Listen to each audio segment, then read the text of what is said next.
വർട്ടൈഗോ, dizziness അല്ലെങ്കിൽ നമ്മൾ സാധാരണ ഭാഷയിൽ പറഞ്ഞ തലകറക്കം, തലപ്പാച്ചൽ എന്നൊക്കെ ആൾക്കാർ പറയാറുണ്ട്. അപ്പം ഇതിനെക്കുറിച്ച് കുറേ കാര്യങ്ങൾ പലതരത്തിലുള്ള ചോദ്യങ്ങളൊക്കെ വരാറുണ്ട്. അപ്പം ആദ്യമേ പറയേണ്ട ഒരു കാര്യം എന്ന് വെച്ചാൽ, ഈ വർട്ടൈഗോ ആസ് സച്ച് ഒരു അസുഖമല്ല, അത് അസുഖങ്ങളുടെ ഒരു ലക്ഷണമാണ്. അതായത് നമ്മളിൽ പലതരത്തിലെ അസുഖങ്ങൾ ഉണ്ടാവാം, ആ അസുഖങ്ങളുടെ ഒരു ലക്ഷണം മാത്രമാണ് വർട്ടൈഗോ. വർട്ടൈഗോ എന്ന് പറഞ്ഞാൽ എന്താ നമുക്ക് ഫീൽ ചെയ്യണമെന്ന് ചിലർ പറയാറുണ്ട് അല്ലേ. തല കറങ്ങുന്നു, സ്പിൻ ചെയ്യുന്നു എന്നുള്ളൊരു ഫീലിംഗ്. ചിലർ പറയും നമ്മൾ നിൽക്കുവാണ് നമ്മുടെ ചുറ്റുവട്ടവും കറങ്ങുന്ന ഒരു ഫീലിംഗ്. ചിലപ്പോൾ ഇതൊന്നുമില്ല, ഇരിക്കുന്ന സ്ഥലത്ത് നിന്ന് എഴുന്നേൽക്കുകയാണ്, അല്ലെങ്കിൽ കിടക്കുന്ന പൊസിഷനിൽ നിന്ന് എഴുന്നേറ്റിരിക്കുകയാണ്, അപ്പോൾ പെട്ടെന്ന് ഒരു ബാലൻസ് കിട്ടുന്നില്ല, വീണു പോകുമെന്നുള്ളൊരു തോന്നൽ. ചിലപ്പോൾ നടന്നുകൊണ്ടിരിക്കുമ്പോൾ പെട്ടെന്ന് എന്തോ സംഭവിച്ചു, കാലിനടിയിലുള്ള ഭൂമി പോയി, ഞാൻ വീണു എന്നും പറഞ്ഞ് ചിലപ്പോൾ വീണ് കാണില്ല, ഒരു ഫീലിംഗ് മാത്രം, ചിലപ്പോൾ പ്രത്യക്ഷത്തിൽ വീഴുകയും ചെയ്യും. പലപ്പോഴും വർട്ടൈഗോ ഒരു സബ്ജക്റ്റീവാണ്, അതായത് ഒരു വ്യക്തിക്ക് മാത്രം ഫീൽ ചെയ്യണ കാര്യവും ചില സമയങ്ങളിൽ അത് ഒബ്ജക്റ്റീവായിട്ട് കാണുകയും ചെയ്യാം. ചിലരിങ്ങനെ നിന്ന് തന്നെ തലയൊന്ന് ആടി, ഒരു ബോഡി മൊത്തത്തിൽ ആടി ഷേക്ക് വീഴുന്ന പോലെ വീഴാറുണ്ട്. അപ്പം ഇതിനെയൊക്കെ നമുക്ക് വർട്ടൈഗോ ആയിട്ട് ക്ലാസിഫൈ ചെയ്യാം. ഇത്തരത്തിൽ കാണുന്ന കാര്യങ്ങൾ ആണ് നമ്മൾ വർട്ടൈഗോ അല്ലെങ്കിൽ തലകറക്കം എന്ന് പറയുന്നത്. അപ്പം എത്ര തരത്തിലെ തലകറക്കങ്ങൾ ഉണ്ടെന്നാണ് നമ്മൾ ആദ്യം നോക്കേണ്ടത്. അത് സെൻട്രലും ഉണ്ട്, പെരിഫറലും ഉണ്ട്.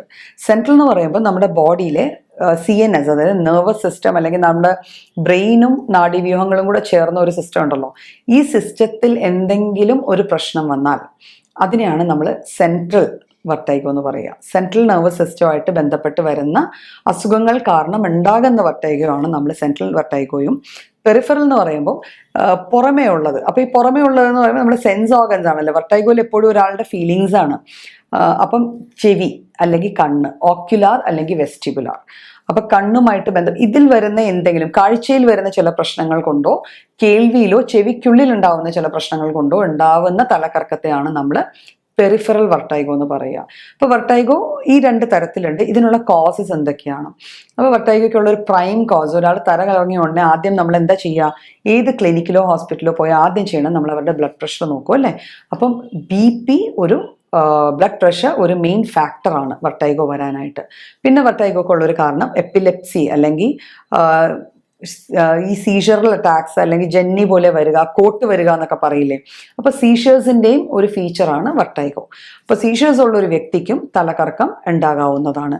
പിന്നെ ഒരു ഹെഡ് ഇഞ്ചുറി ഉണ്ടായി, ഒരു നമ്മളറിയാതെ ഒരു സമയത്ത് നടക്കുന്ന സമയത്ത് എവിടെയെങ്കിലും വീണു, അല്ലെങ്കിൽ റോഡിൽ വണ്ടിയിൽ ഓടിപ്പോണ സമയത്ത് വീണു, ഒരു ഹെഡ് ഇഞ്ചുറി ഉണ്ടായി, പുറമേ ഒന്നും കണ്ടില്ല, പ്രത്യക്ഷത്തിലൊന്നും കണ്ടില്ല, പക്ഷെ അത് കഴിഞ്ഞ് ആള് പെട്ടെന്ന് തലകറക്കം കാണിക്കുന്നു. അപ്പോൾ അതിൻ്റെ അർത്ഥം അവിടെ ഒരു ബ്രെയിനിലോ എന്തെങ്കിലും ഒരു ലീഷനോ എന്തെങ്കിലും ഉണ്ടായി കാണാൻ സാധ്യതയുണ്ട്. അപ്പോൾ അങ്ങനെ ഹെഡ് ഇഞ്ചുറി അല്ലെങ്കിൽ ഒരു RTA, റോഡ് ട്രാഫിക് ആക്സിഡൻസിലോ അങ്ങനെയുള്ള കണ്ടീഷൻസിൽ നമുക്ക് അത് വർട്ടൈഗോയിലേക്ക് നമ്മളെ ലീഡ് ചെയ്യാം.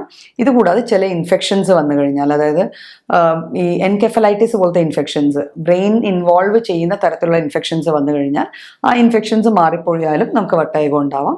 പിന്നെ നല്ല പനി വരുവാണ്, സാധാരണ ഫീവർ, വൈറൽ ഫീവർ തന്നെ വന്നു, വല്ലാണ്ട് ടെമ്പറേച്ചർ കൂടുന്നു, നമ്മുടെ ബ്രെയിൻ എഫക്റ്റഡ് ആവുന്നു, അവിടെയും നമുക്ക് വർട്ടൈഗോ വരാം. പിന്നെ ഞാൻ നേരത്തെ പറഞ്ഞു CNS റിലേറ്റഡ്, അതായത് നെർവസ് സിസ്റ്റമായിട്ട് റിലേറ്റഡ് ഡിസീസസ്, മൾട്ടിപ്പിൾ സ്ക്ലിറോസിസ് എന്നൊക്കെ പറയും.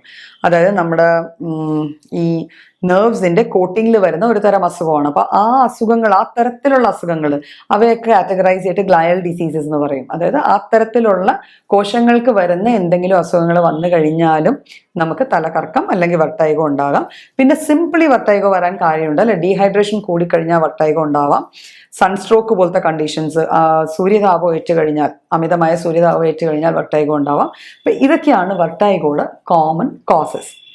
ഇപ്പം നമുക്ക് ഇതിൻ്റെ കോസ് കണ്ടുപിടിച്ചു, നമ്മളൊരു അസുഖത്തിൻ്റെ കോസ് കണ്ടുപിടിച്ചു. ആ കോസിനെ ട്രീറ്റ് ചെയ്യുമ്പോൾ വർട്ടൈഗോ മാറണം. പക്ഷെ ഇതിരിക്കെ തന്നെ ഞാൻ പറഞ്ഞ ചില സിമ്പിൾ കാരണങ്ങൾ കൊണ്ട് വരുന്ന വർട്ടൈഗോ വരുമ്പോൾ നമുക്കിതെങ്ങനെ മാനേജ് ചെയ്യാൻ പറ്റണം. തൽക്കാലത്തേക്കാണെങ്കിലും നമ്മൾ ഇതിനെ എങ്ങനെ ഓവർകം ചെയ്യണം. മെഡിസിൻസ് നമ്മൾ കഴിക്കുന്നുണ്ട്, അതിനുള്ള മാനേജ്മെൻറ്റ് അല്ലാതെ എല്ലാം ചെയ്യുന്നുണ്ട്. പക്ഷെ നമ്മൾ അതിന് ചെയ്യേണ്ട ചില കാര്യങ്ങളുണ്ട്. അതായത് ഒരാൾ കിടന്നെഴുന്നേൽക്കുമ്പോൾ വർട്ടൈഗോ വരാൻ ചാൻസസ് ഉള്ള, അല്ലെങ്കിൽ വർട്ടൈഗോ ഉള്ളൊരു വ്യക്തിക്ക് മെനിയസ് ഡിസീസ് എന്ന് പറഞ്ഞൊരു കണ്ടീഷൻ ഉണ്ട്, ഇയർ ബാലൻസ് കൊണ്ട്. അതാണ് ഇപ്പം മിക്കപ്പോഴും കാണുന്ന ഒരു കേസ് അതാണ്. അപ്പോൾ അങ്ങനത്തെ കണ്ടീഷനിൽ നമ്മുടെ ഇയറിനകത്തുള്ള ചെറിയ ചെറിയ ബോൺസ് ഫ്ലോട്ട് ചെയ്യണ ബോൺസ് ആണ്. അപ്പോൾ നമ്മൾ പെട്ടെന്ന് ചാടി എഴുന്നേക്കുകയോ അങ്ങോട്ട് തിരിയോ ഇങ്ങോട്ട് തിരിയോ ഒക്കെ ചെയ്യുമ്പോൾ ഈ ബോൺസ് ഓൾട്ടേർഡ് ആവും, ഇവരുടെ പൊസിഷൻസ് ഓൾട്ടേർഡ് ആയിട്ട് നമുക്ക് തലകറക്കം തോന്നും. അപ്പൊ അങ്ങനെ ഒരു ഇംബാലൻസ് വരാതിരിക്കാൻ വേണ്ടി നമ്മൾ ഒരു പൊസിഷനിൽ നിന്ന്, കിടക്കുന്നതിൽ നിന്ന് ഇരിക്കുകയോ ഇരിക്കുന്ന പൊസിഷനിൽ നിന്ന് നിൽക്കുകയോ ഒക്കെ ചെയ്യുമ്പോൾ നമ്മൾ സാവകാശം കുറച്ചു നേരം ഒരു പൊസിഷനിൽ കുറച്ചു നേരം ഇരുന്നിട്ട്, സെക്കൻഡ്സ് മതി, ഒരു 30 സെക്കൻഡ് ഒക്കെ ഇരുന്നിട്ട് പിന്നെ എഴുന്നേക്കാവുള്ളൂ. അപ്പൊ അങ്ങനത്തെ ചെറിയ ചെറിയ കാര്യങ്ങൾ, ഒരിക്കലും ഡീഹൈഡ്രേഷൻ പോലത്തെ കണ്ടീഷൻസ് വരാതിരിക്കാൻ നോക്കുക. ഉറക്കം നിൽക്കാൻ പാടില്ല. വട്ടൈഗോ വരുന്ന ആൾക്കാർ എപ്പോഴും ശ്രദ്ധിക്കേണ്ട ഒരു കാര്യം, അവർ റെഗുലറായിട്ട് കുറേ നേരം ഉറക്കം ഇല്ലാതെയൊക്കെ വന്നു കഴിഞ്ഞാൽ പലപ്പോഴും അത് വട്ടൈഗോയിലേക്ക് ലീഡ് ചെയ്യാം. കുറേ അധികം സ്പൈസി ആയിട്ടുള്ള അല്ലെങ്കിൽ കുറേ അധികം റിച്ച് ആയിട്ടുള്ള ഫുഡ് കഴിക്കാതിരിക്കുക. അതും പലപ്പോഴും ഈ വട്ടൈഗോയെ ട്രിഗർ ചെയ്യാറുണ്ട്. കെഫീൻ എന്ന് വെച്ചാൽ കോഫി, ചോക്ലേറ്റ്സ്, കേക്ക്സ്, ഇങ്ങനത്തെ സാധനങ്ങളൊക്കെ കുറേ അധികം ചേർന്ന സാധനങ്ങൾ കഴിച്ചാൽ, ഇങ്ങനത്തെ റിച്ച് ഫുഡ് കഴിച്ചു കഴിഞ്ഞാലും വർട്ടൈഗോ ഉള്ള ഒരാളുടെ വർട്ടൈഗോ ട്രിഗർ അപ്പ് ചെയ്യാറുണ്ട്. ആൽക്കഹോൾ പ്രത്യേകിച്ചും, ആൽക്കഹോൾ ചേർന്ന് ഏത് സാധനം കഴിച്ചാലും അത് എത്ര മൈൽഡ് ആണെങ്കിലും പലപ്പോഴും അത് വർട്ടൈഗോ ട്രിഗർ ചെയ്യാറുണ്ട്. അപ്പോൾ വർട്ടൈഗോ ഉള്ള വ്യക്തികൾ ഈ വക സാധനങ്ങൾ, ഈ വക കാര്യങ്ങൾ പ്രത്യേകം ശ്രദ്ധിക്കണം, ഈ വക കാര്യങ്ങൾ ചെയ്യാണ്ടിരിക്കുക. പിന്നെ നമുക്ക് ചെറിയ ചെറിയ എക്സസൈസസ് അല്ലേ, മെഡിറ്റേഷൻ, യോഗ, പിന്നെ ചെറിയ എക്സസൈസസ് ഉണ്ട്. ലൈക്ക് നമ്മളൊരു ബെഡിൽ ഇരിക്കുക, ഇരുന്നിട്ട് ഒരു സൈഡിലേക്ക് ചെറിയ, വർട്ടൈഗോ സ്ഥിരം വരുന്ന ആൾക്കാർക്ക് ചെയ്യാൻ പറ്റുന്ന ഒരു സിമ്പിൾ എക്സസൈസ് ആണ്. ഇരുന്നിട്ട് സിമ്പിൾ മാനുവർ, ഇരുന്നിട്ട് നമ്മൾ ഒരു സൈഡിലേക്ക് ചരിയുക, ചരിഞ്ഞ് കിടന്നു കഴിഞ്ഞിട്ട് കഴുത്ത്, തല മാത്രം നമ്മുടെ സീലിംഗിലേക്ക് നോക്കുക, എന്നിട്ട് അതേ പൊസിഷനിൽ പൊങ്ങി വരിക, വീണ്ടും അത് മറ്റേ സൈഡിലേക്ക് റിപ്പീറ്റ് ചെയ്യുക. അപ്പോൾ ഇത്തരത്തിലുള്ള ചെറിയ ചെറിയ എക്സസൈസസ് ഉണ്ട്. ഇവയെല്ലാം നമ്മൾ റെഗുലർലി ചെയ്തു കഴിഞ്ഞാൽ നമുക്ക് എന്താണോ നമ്മുടെ സിസ്റ്റമിക് ഡിസീസ്, അതിന് നമ്മൾ ട്രീറ്റ്മെൻറ്റ് എടുക്കുന്നുണ്ടായിരിക്കാം. പക്ഷേ ഈ വട്ടൈഗോയുടെ അറ്റാക്സ് നമുക്ക് മൈൽഡ് ആക്കാനും അതിൻ്റെ കാഠിന്യം കുറയ്ക്കാനും, അതുകൊണ്ടൊരു ഫർദർ ഒരു കോംപ്ലിക്കേഷൻ, ഇപ്പോൾ വട്ടൈഗോയുടെ കോംപ്ലിക്കേഷൻ എന്താണെന്ന് വെച്ചാൽ, നമുക്ക് തലകറക്കം വരുമ്പോൾ നമ്മളുടെ ഒരു ധാരണയാണ് നമ്മളിത് പാസ് ചെയ്ത് പോകുമെന്ന്. അപ്പോൾ നമ്മൾ പലപ്പോഴും അവിടെ ഇവിടെയും പിടിച്ച് നടക്കാനൊക്കെ നോക്കും. അങ്ങനെയൊക്കെ ചെയ്താൽ ചിലപ്പോൾ താഴെ വീണ് ഇഞ്ചുറീസ് ഉണ്ടാവും.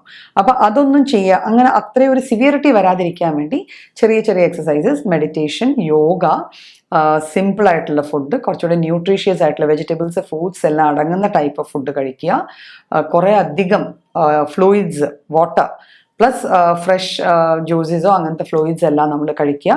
കറക്റ്റ് ആപ്റ്റായിട്ട് ഒരു 7 to 8 മണിക്കൂർ വല്ല ഉറക്കം അത് കൃത്യമായിട്ട് കിട്ടുക. പിന്നെ ഓപ്പൺ എയറിലുള്ള ഒരു 15 to 30 മിനിറ്റ്സ് എക്സസൈസസും കൂടെ ചെയ്ത് കഴിഞ്ഞാൽ നമുക്ക് ഈ വട്ടൈഗോ എന്നുള്ളൊരു കണ്ടീഷൻ്റെ സിവിയറിറ്റി മാന്യമായിട്ട് കുറയ്ക്കാം. പ്രൊവൈഡഡ് നമ്മുടെ അതിൻ്റെ അണ്ടർലൈൻ കോസ് എന്താണോ അത് നമ്മൾ മെഡിക്കലി മാനേജ് ചെയ്യുന്നുണ്ട്, മരുന്ന് കഴിച്ച് മാനേജ് ചെയ്യുകയും കൂടെ ചെയ്യണം.